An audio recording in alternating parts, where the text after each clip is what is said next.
Hello good morning student. हमने जो पिछली दो क्लासों में पढ़ा उसी टॉपिक पर आगे बढ़ते हुए मोनोहैलाइड्स के प्रकार में अगला प्रकार हम पढ़ेंगे बेंजिलिक हैलाइड।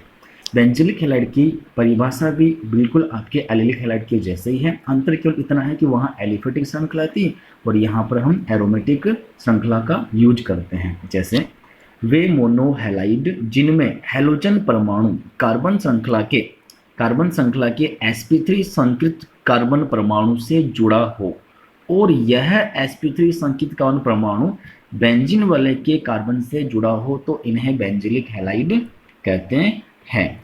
और इस ग्रुप में जैसे मान लो ये जो समूह होता है, इस समूह में आपके यहाँ पर जब बेंजीन वाले के साथ जो कार्बन श्रृंखला जुड़ी होती है तो उस समूह को अलग से नाम दिया गया, इसको कहा जाता है बेंजिल समूह। इसको हम यहाँ पर बोलते हैं बेंजिल समूह। और उसी प्रकार इसमें यहाँ पर ये जो कार्बन परमाणु होता है उस कार्बन परमाणु को कहा जाता है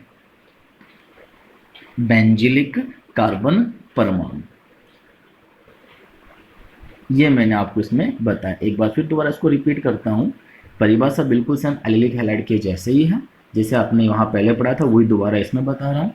इसमें केवल अंतर यह है परिभाषा को आपको रटना नहीं है, इसकी एग्जाम्पल से परिभाषा आपको समझनी है। जैसे देखो कि वे मोनोहैलाइड जिनमें हैलोजन परमाणु कार्बन श्रृंखला के sp3 संकेत कार्बन परमाणु से जुड़े हो और यह आपके sp3 संकेत कार्बन परमाणु जो होता है वो बेंजीन वाले के कार्बन से जुड़ा हो तो इन्हें बेंजिलिक हैलाइड कहते हैं। और इसी प्रकार एक थोड़ा सा अंतर आपको और ध्यान में रखना है कि यहाँ उसको मैं अलग से आपको समझा देता हूँ कि बेंजिल समूह और आपके एरिल समूह में क्या क्या अंतर होता है। जैसे जब आपके बेंजीन वाले में मैं किसी भी कार्बन से एक हाइड्रोजन परमाणु को यहाँ से रिप्लेस कर देता हूँ तो इस वाले समूह को हम बोलते हैं एरिल समूह। इस समूह को हम यहाँ पर बोलेंगे एरिल समूह।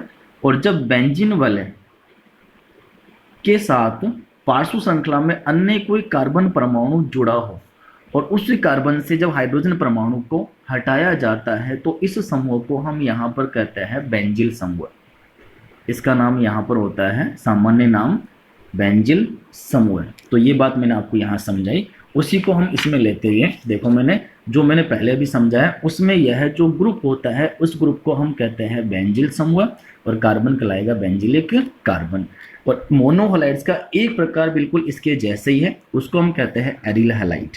जैसे इसकी परिभाषा इसके अकॉर्डिंग है कि वे मोनोहैलाइड जिनमें हैलोजन परमाणु बेंजीन वाले के कार्बन परमाणु से सीधे जुड़े हो तो उन्हें एरिल हैलाइड कहते हैं। अभी थोड़ी देर पहले आपको मैंने बताया था कि बेंजीन वाले के कार्बन से हाइड्रोजन परमाणु को हटाया जाता है तो उस वाले समूह को हम कहते हैं एरिल समूह।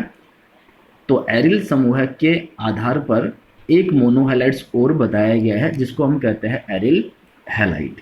बेटा इसी के साथ ही आपने जो मोनोहैलाइड्स के जो प्रकार पढ़ रहे थे उसका टॉपिक मैंने यहाँ पर कंप्लीट कर दिया। अब हम यहाँ पर नेक्स्ट टॉपिक स्टार्ट करेंगे मोनोहैलाइड्स के नामकरण।